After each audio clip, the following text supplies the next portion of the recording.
Siapa yang melakukan pertama kali penyembahan kepada kubur yang dikeramatkan pertama kali di muka bumi? Syiah.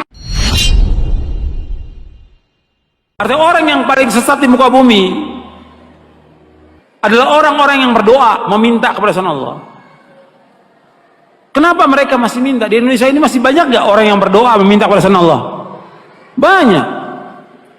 Mereka datang ke kubur-kubur yang dianggap kubur wali songo, dan kuburan yang dianggap keramat oleh mereka, kuburan yang kata mereka mengandung barokah. Nggak ada dalam Islam kuburan yang keramat, kuburan mengandung barokah, nggak ada di muka bumi, tidak ada sama sekali, nggak ada. Kemudian mereka datang ke sana. Seandainya mereka orang soleh, betul orang soleh, nggak bisa mereka mengabulkan doa, nggak bisa. Mereka mendengar pun nggak bisa. Seandainya mereka mendengar kata Allah, nggak bisa menjawab. Kan di sini Allah sebutkan di sini, "Ma la yastajibu lahu ilaihi", nggak bisa menjawab, nggak bisa mengabulkan sampai hari kiamat. Makanya kebodohan yang paling bodoh dan kesesatan yang paling sesat orang-orang yang datang berbondong-bondong ke kubur para wali untuk minta di sana. Kalau ziarah kubur boleh, perhatikan ini, jangan salah paham. Tolong perhatikan, dengarkan baik-baik, jangan salah paham. Kalau ziarah kubur ke kuburan kaum muslimin boleh, dianjurkan oleh Nabi Muhammad SAW. Ziarah kubur ke kuburannya pemakaman kaum muslimin boleh, sunnah, dianjurkan oleh Rasulullah SAW. Kata Nabi, kuntu nahaitukum an ziyaratul kubur fazuruha fa inna tudzakirukumul akhirah. Kata Nabi, aku pernah melarang kalian untuk ziarah kubur, sekarang boleh kamu ziarah kubur, karena ziarah kubur mengingatkan kalian kepada akhirat. Dalam riwayat yang lain disebutkan bahwa ziarah kubur mengingatkan kalian kepada kematian. Ziarah kubur kaum muslimin boleh, tapi ziarah kubur yang dilakukan oleh mereka ini, datang ke kuburan wali dengan niat kuburan itu mengandung barokah, bahwa orang itu soleh, suci, bisa mengangkat doa mereka ke langit kepada Allah sebagai tawasul. Mereka minta, ada yang menjadikan mereka sebagai wasilah kepada Allah, ada yang menjadikan mereka sebagai syafaat kepada Allah, ada yang mereka menjadikan mereka sebagai Tuhan yang mereka minta kepada penghuni wali, penghuni kubur itu. Ini kenyataan yang dilakukan oleh orang-orang yang ziarah-ziarah kubur ke kuburannya para wali. Dan ini kalau Anda perhatikan, kerusakannya luar biasa ini. Karena masalah akidah, masalah tauhid, mereka memalingkan ibadah kepada selain Allah yang Allah tidak redha selama-lamanya. Di dalam buku atau kitab Ushulus Tsalatsa oleh Syekh Muhammad bin Abdul Wahhab dikatakan, innallaha la yarda ay yushraka ma'ahu ahadun fi ibadatihi, la malakun muqarrabun wala nabiyyun mursal. Allah tidak redha selama-lamanya apabila Allah disekutukan dengan makhluknya, apakah dengan malaikat yang dekat atau dengan nabi yang diutus. Allah nggak redha. Maksudnya kalau ada orang yang berdoa meminta kepada malaikat Jibril, minta kesembuhan, minta rezeki, minta dimudahkan urusan, Allah nggak redha. Karena malaikat Jibril nggak bisa mengabulkan doa yang mengabulkan doa Allah. Atau kepada nabi yang diutus, orang datang ke kuburannya Nabi Muhammad SAW, minta kepada Nabi Muhammad SAW supaya dimudahkan rezekinya, supaya dimudahkan jodohnya, supaya dagangannya laris, supaya segala macam. Allah nggak redha, nggak redha. Kenapa? Doa itu wajib dipanjatkan dan hanya ditujukan kepada Allah saja, tidak kepada yang lain. Allah nggak redha. Hatta kepada orang yang paling soleh, Nabi Muhammad SAW, orang datang kepada kuburan beliau minta, Allah nggak redha. Makanya nggak ada seorang sahabat pun yang datang ke kuburan Nabi untuk minta sesuatu, tidak ada. Tidak ada seorang sahabat pun radhiyallahu anhum ajmain yang datang ke kuburan Nabi untuk minta sesuatu, tidak ada sama sekali. Mereka berdoa langsung kepada Allah. Begitu juga setelah wafatnya Khulafaur Rasyidin, nggak ada orang datang.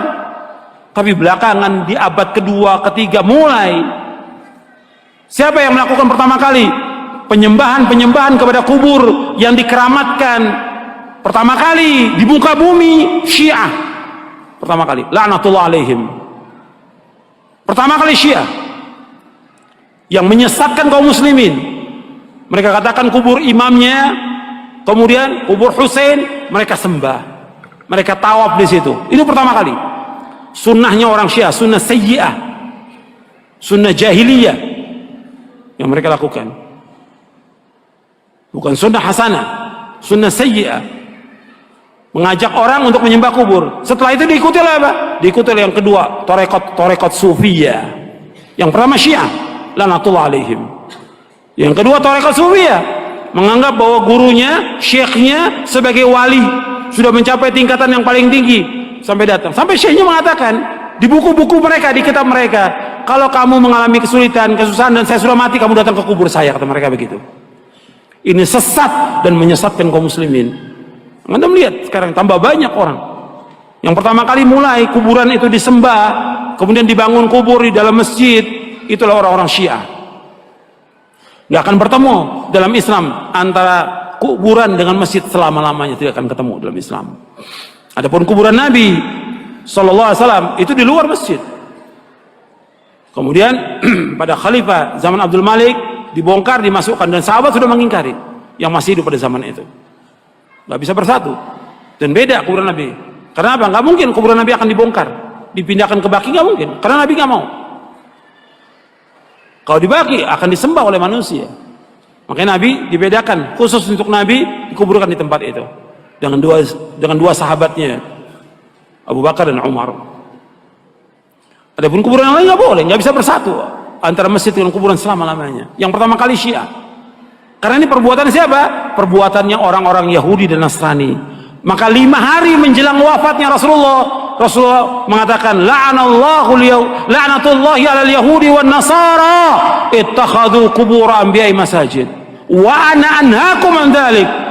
Mudah-mudahan, kata Nabi SAW, 5 hari menjelang wafat, mudah-mudahan Allah melaknat orang Yahudi dan Nasrani karena mereka menjadikan kubur Nabi mereka sebagai tempat ibadah. Aku larang kalian jangan melakukan seperti mereka. 5 hari menjelang wafat, 5 hari. Terus Nabi ingatkan umatnya, jangan seperti Yahudi, jangan seperti Nasrani yang mereka menjadikan kubur Nabi mereka sebagai tempat ibadah. Aku larang. Kuburan bukan tempat ibadah, kuburan. Dan gak boleh melaksanakan perjalanan ke makam-makam, nggak boleh. Ziarah kubur boleh, tapi menentukan makam tertentu untuk ziarah mempunyai keutamaan nggak boleh. Yang punya keutamaan 3 masjid aja, cuma 3 masjid dari seluruh dunia yang mempunyai keutamaan. Kata Nabi SAW dalam hadis yang sahih, ada di buku ini, la tushaddu rihalu illa ila 3 masajid, masjid hadza wa masjidil haram wa masjidil aqsa.